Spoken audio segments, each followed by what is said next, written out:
Mes amis, cette semaine, j'ai le cœur brisé. Florent Bernard et Adrien Méniel ont annoncé qu'ils arrêtaient le Floodcast, podcast iconique sur internet qu'ils tenaient depuis 10 ans. Depuis plusieurs années, la formule était devenue hebdomadaire et tous les lundis, j'attendais le nouvel épisode. Depuis que je vis seul, chaque matin, je me réveille en mettant le Floodcast, je réécoute en boucle des anciens épisodes et ça a fait partie de ma vie pendant des années et peut-être que ça a aussi fait partie de la vôtre aussi. Avec la fin du Floodcast, c'est aussi une partie d'internet qui s'arrête. Florent Bernard et Adrien Méniel venaient de Golden Moustache, de Studio Bagel, de cet internet du sketch et de la fiction web qu'on voit de moins en moins aujourd'hui, puisqu'internet a beaucoup évolué et que beaucoup de ces acteurs-là sont partis travailler à la télé ou au cinéma. C'est la fin d'une ère, un chapitre qui se tourne, et pour clore la belle histoire Floodcast, ils ont organisé des dernières dates en juillet à la salle Playel à Paris. Malheureusement, j'ai pas réussi à avoir des places. Si vous avez des plans, dites-moi en commentaire. Alors je fais cette vidéo pour leur rendre hommage à ma manière. Qu'est-ce qui a rendu le Floodcast si populaire, si important sur internet en France? Et pourquoi finalement c'est logique qu'ils arrêtent? Qu'est-ce que le Floodcast dit de cette période d'internet des années 2010-2015 jusqu'à aujourd'hui? On en parle aujourd'hui, bienvenue sur Théo Yapping. Avant de commencer cette vidéo, n'oubliez pas de vous abonner. Sur cette chaîne, j'aborde des sujets culturels et d'actualité, en général avec un regard social. J'ai sorti une vidéo canalisée à la série Bref 2 et le rapport qu'on a avec les personnages masculins avec lesquels on a grandi. Une autre vidéo sur Animal Crossing et qu'est-ce que ça nous apprend du capitalisme. Alors si ce genre d'essai vidéo vous intéresse, je poste une nouvelle vidéo tous les dimanches, alors n'oubliez pas de vous abonner pour ne rater aucune prochaine. Pour parler du Floodcast, on va remonter aux origines de ce podcast. On est en 2015, l'ère Golden Moustache, Studio Bagel et des sketchs web est en train de se modifier, de changer. Le pic, en tout cas de popularité, est passé. Et Florent Bernard, appelé à l'époque Flaubert, qui faisait partie de Golden Moustache, décide de lancer un podcast, un peu comme un side project, un hobby, quelque chose sans grande ambition, juste pour le kiff et pour s'occuper. Florent Bernard, à la base, c'est quelqu'un qui a vraiment grandi avec Internet et il a commencé sa carrière en étant stagiaire sur l'émission Golden Show de Davy et Poulpe, réalisée par François Descraques. Peut-être que j'en reparlerai du Golden Show dans une future vidéo sur cette époque-là d'Internet, parce que moi j'ai grandi grâce au Golden Show, j'ai découvert Internet avec le Golden Show, et beaucoup de gens ne connaissent pas cette émission qui était extraordinaire. Donc Flaubert à l'époque, il avait 18 ans, il était stagiaire là-bas, et il rentre après chez Golden Moustache en tant qu'auteur, réalisateur, et il faisait notamment partie des Suricates, de l'équipe des Suricates, avant de quitter le groupe après une saison, et de faire des sketchs indépendants sur Golden Moustache, en dehors du groupe Suricates. Quand il lance le Floodcast, il est le seul présentateur, mais il a toujours plusieurs invités, 3 ou 4 invités, des gens du web, des gens qui sont autour de lui. Un invité va souvent revenir et va finalement devenir le co-host de l'émission, Adrien Méniel. Au départ auteur de bande dessinée, il sera approché par Golden Moustache pour intégrer le collectif au bout de la saison 2. Il est auteur, comédien, scénariste, réalisateur aussi de sketch, chez Studio Bagel et Golden Moustache à la fois. Le Floodcast au départ quand c'est créé, il n'y a pas beaucoup d'ambition. Leur but n'est pas de tenir 10 ans, ils pensaient faire ça 2 ans ou 3 ans grand max. Ils avaient juste envie de se faire kiffer et de créer un podcast à l'image des podcasts qu'ils écoutaient déjà notamment aux États-Unis. Le duo Florent et Adrien, c'est un duo qui est iconique pour les fans du Floodcast comme moi, peut-être que vous en faites partie aussi. Mais au départ, c'est pas un duo évident. Ils ont une dizaine d'années d'écart, ils ont pas du tout eu les mêmes parcours de vie. Et en général, quand on voit une émission, un podcast aujourd'hui, on voit des gens qui se ressemblent beaucoup, qui étaient étudiants ou amis d'enfance. Lancer un projet comme ça avec un ami qui était d'abord un collègue de travail, qu'on connaît depuis pas si longtemps, et faire en sorte que ça fonctionne aussi bien, c'était pas évident. Et pourtant ce duo il est totalement complémentaire. Déjà il y a quelque chose qui les rassemble, ils ont la même culture geek et aussi la même culture d'internet et cette passion commune pour la création, pour notamment des podcasts qu'ils écoutent, des podcasts de créateurs, de réalisateurs, d'artistes qui parlent de ce qu'ils font. Et ils ont tous les deux du sens de l'humour, du sens de l'écriture, un sens artistique dans lequel ils se retrouvent et qui rend complémentaire leurs différences. Florent Bernard, c'est le présentateur, c'est celui qui donne l'énergie du podcast et qui arrive à garder la même énergie tout au long de l'épisode. Il organise les jeux, les questions, il est responsable de cette cohérence qu'il y a dans chaque émission et de l'énergie qui est constante au fil de l'épisode. Et de l'autre côté, Adrien, c'est ce qu'on appelle un peu le sniper. Le sniper, c'est un terme qu'on donnait sur certaines émissions de télé où il y avait le présentateur et toujours un humoriste ou quelqu'un qui était là pour faire des blagues, pour vanner les invités, celui qui permettait de rebondir, de donner quelque chose à manger finalement au présentateur en créant le pas de côté, le rebond humoristique. Ensemble, ils forment un duo qui fonctionne extrêmement bien dans le Floodcast. Florent, il sera l'énergique, le gentil, le joyeux. Adrien va jouer son côté un peu cynique, un peu déprimé, et les blagues où Adrien déprime sont souvent les meilleures. Mais à côté de leur duo, à chaque épisode, le Floodcast invite des personnalités notamment d'internet au départ, beaucoup de gens de chez Golden Moustache ou Studio Bagel, des gens avec qui ils ont travaillé et qui sont devenus des amis. Et très vite on sent ce rapport intime de gens qui s'aiment bien, de groupes de potes, et quand on les écoute on a envie d'en faire partie. Parce qu'il faut comprendre qu'au départ, tous ces gens-là d'internet qu'on découvre, on voit plein de nouvelles têtes arriver, à l'époque en 2010, 2012, 2015, un peu ces périodes-là, des gens qui font des sketchs, qui font des choses assez produites, ça a de la gueule, et ces gens-là, on les découvre, mais on les connaît pas tant que ça eux-mêmes dans la vraie vie. C'est pas des influenceurs dont on verrait la vie vloguer ou en story Instagram. Du coup, quand le Floodcast arrive et qu'on retrouve les visages qu'on connaît de chez Suricat, Justine Le Potier, Valentin Vincent, Bat et Gaël, et qui se retrouvent invités au Floodcast, et bien pendant 2 heures, on peut les découvrir un peu plus, et des gens comme moi qui étaient fans d'eux dans leur fiction et dans ce qu'ils écrivaient sur internet, ont l'occasion de les découvrir un peu plus et de rentrer un peu plus dans leur vie. Quand on écoute le Floodcast, on a vraiment cette sensation d'être dans un groupe de bons copains, tout le monde se vanne, tout le monde rigole, tout le monde s'aime vraiment, et ça se transmet à nous pendant l'écoute. Au départ, le Floodcast, chaque épisode avait une thématique différente, ça pouvait être les vacances, Noël, les anecdotes amoureuses, mais au fur et à mesure, la formule a évolué pour intégrer ce qu'ils appellent le jeu du Floodcast. Ils assument un peu comme une sorte de plagiat des grosses têtes, où Florent va partager des news insolites que les invités doivent deviner, et c'est l'occasion de poser des questions connes, intéressantes, marrantes, de rebondir sur les blagues de chacun, de créer des situations qui sont assez loufoques. Le Floodcast créait donc un terrain qui était codifié, on connaissait les règles du jeu, mais à l'intérieur, on pouvait faire vraiment ce qu'on veut et dépasser un peu les bornes, faire de l'humour vulgaire, grossier, se marrer, quelque chose sans chichi, sans jamais être dans la haine ou la méchanceté, et même quand un invité hors internet venait dans l'émission, il intégrait plutôt facilement ce cadre-là du Floodcast, et rentrer dans le jeu de tout le monde. Et c'est ça le coup de génie de voir un Pierre Ninet ou un Pio Marmaille aller dans le Floodcast et adorer l'émission et faire des blagues et être à fond.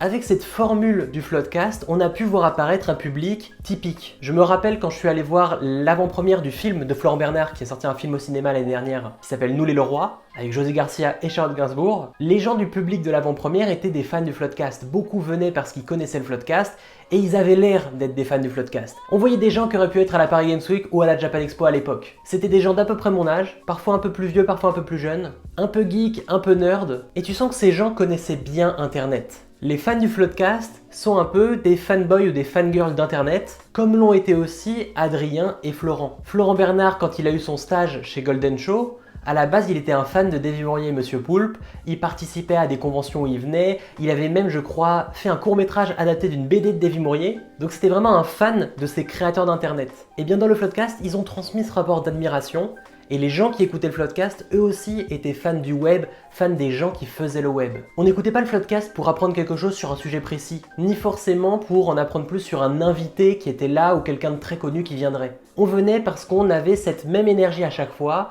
on voulait se retrouver connecté avec cette bande d'amis et découvrir un peu plus sur ce monde du web, ce monde d'internet, cette sorte de vibe qu'on avait à l'époque en 2014, même un peu avant, la même vibe que les forums. Moi je me souviens quand j'étais un petit youtubeur à l'époque qui faisait des vidéos sur les mangas, on faisait des confs Skype avec d'autres créateurs, on avait vraiment cette image de créer une petite famille d'internet, et le Floodcast avait toujours cette énergie-là, même en 2025. Quand je parle du Floodcast à des amis, il y a vraiment une relation parasociale qui se crée. On est fan du Floodcast, on est fan de Florent et Adrien, il y a un lien qui se crée avec ces gens qu'on écoute finalement parfois tous les jours. Tous les matins, je me mets un petit bout du Floodcast quand je vais prendre ma douche ou quand je me prépare à manger. Et ça depuis des années. Quand on écoute tous les matins quelqu'un, et que ce quelqu'un parle aussi de lui-même, se livre un peu et est assez vulnérable aussi dans sa création, forcément on s'y attache. C'est pas la même chose qu'à la radio où il y a tout de suite une barrière qui se met entre le présentateur, les invités, le public. Avec le Floodcast, on a vraiment une relation parasociale qui se crée, c'est-à-dire un lien avec des gens qu'on ne connaît pas, un lien à travers les écrans, parce qu'il y a une sorte de vulnérabilité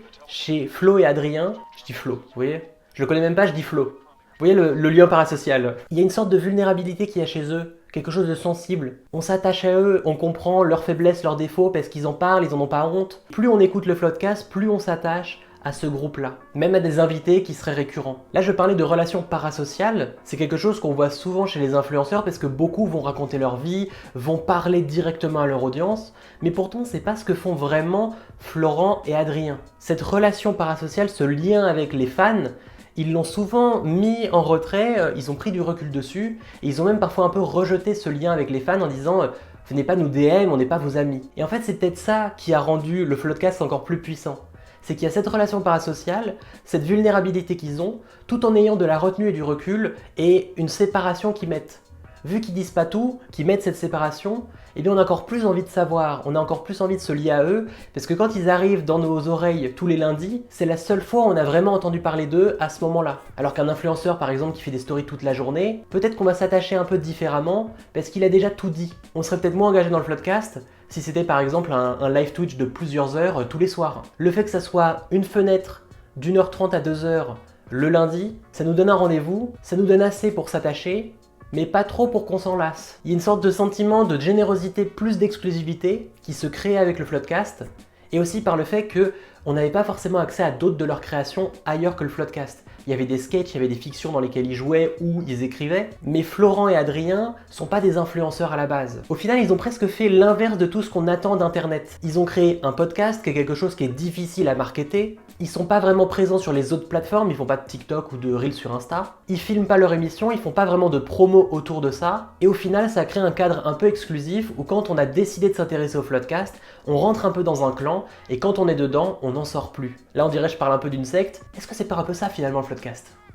Ce côté clan un peu inaccessible, moi je le vois parce que j'ai du mal à parler du Floodcast à mes amis et à dire par quel épisode il devrait commencer.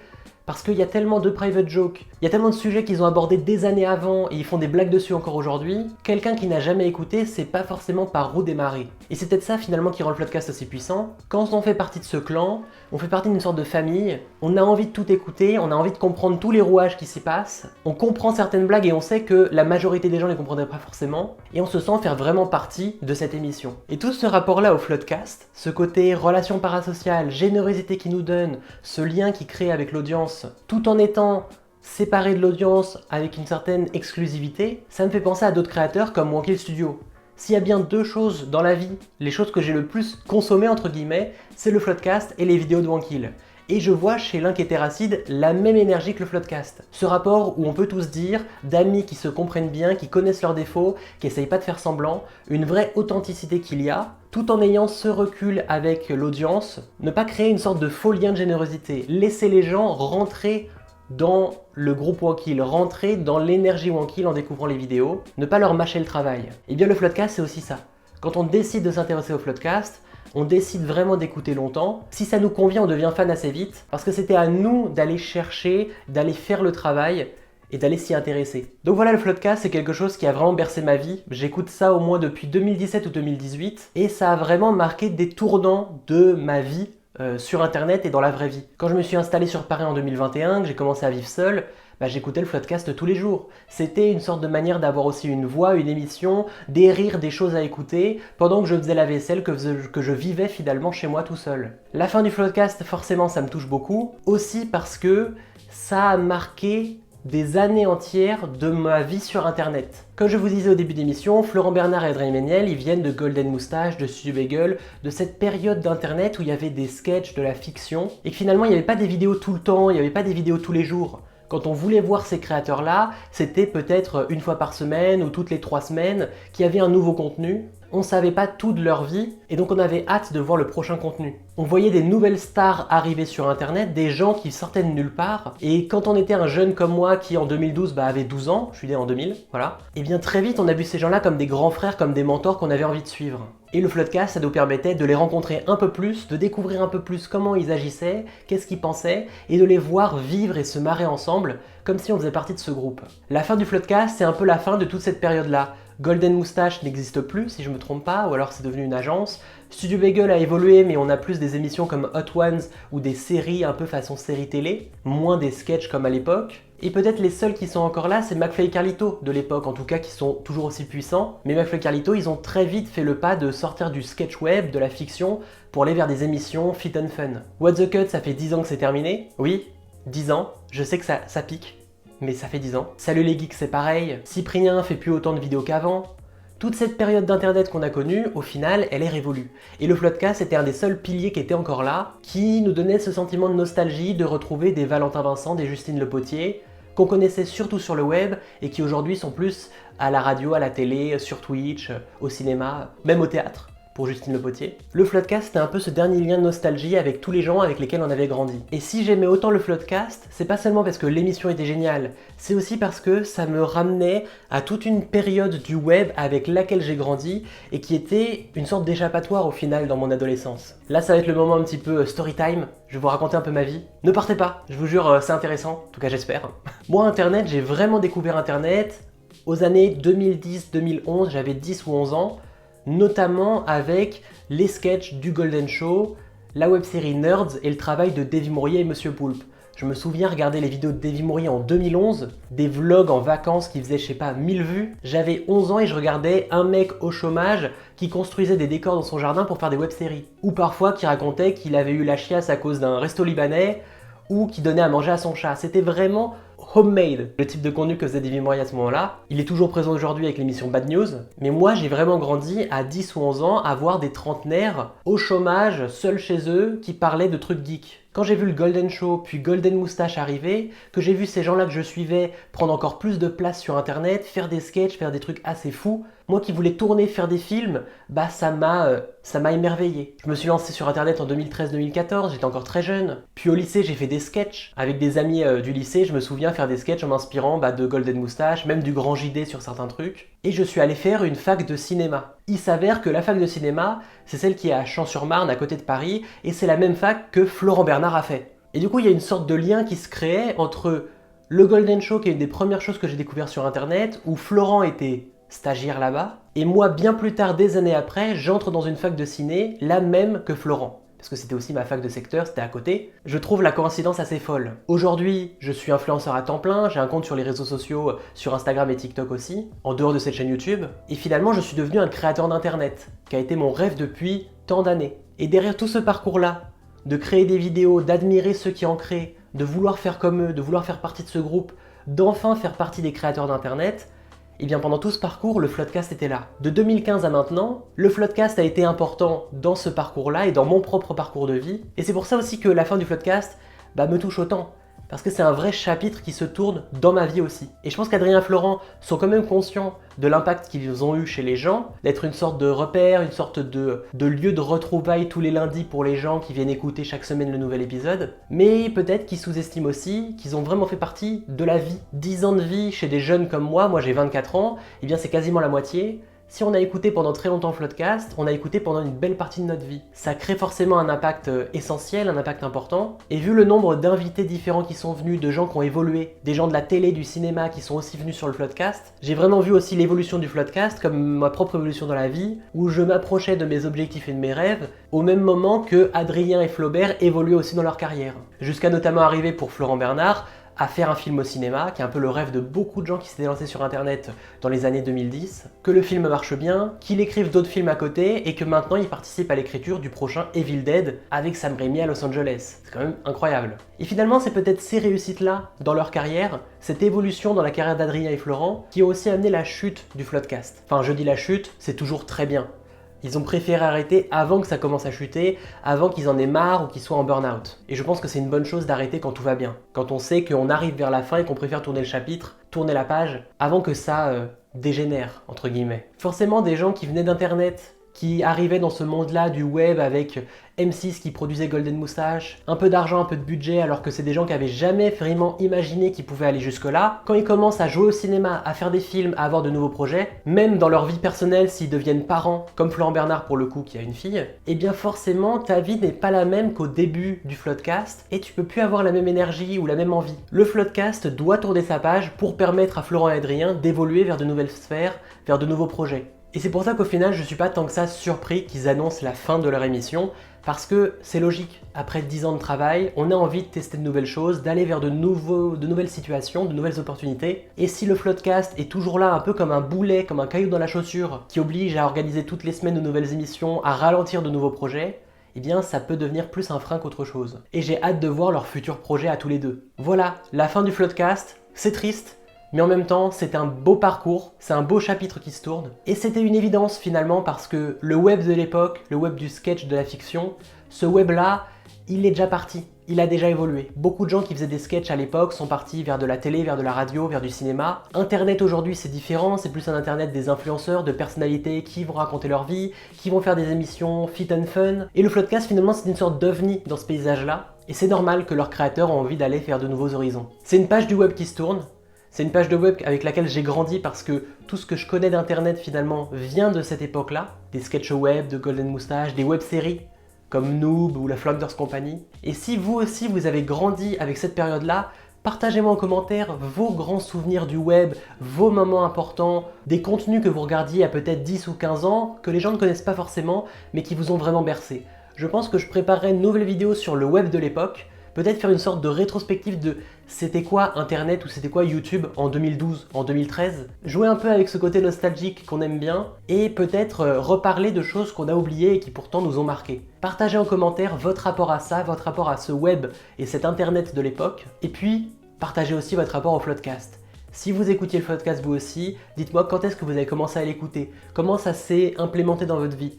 Peut-être qu'un jour, Florent Bernard et Adrien Méniel vont voir cette vidéo, ils iront voir vos commentaires et ils sont heureux de voir qu'ils ont impacté vos vies aussi. Si vous voyez Florent et Adrien cette vidéo, merci pour tout. Vous sous-estimez, je pense, l'impact que vous avez eu sur la vie de beaucoup de gens, le soutien moral, la présence, la générosité que vous aviez avec les gens. Ça a beaucoup impacté ma vie et peut-être la vie des gens aussi qui regardent cette vidéo. Donc merci beaucoup à l'équipe du Floodcast, merci pour tout. Voilà, c'est la fin, 10 ans de Floodcast.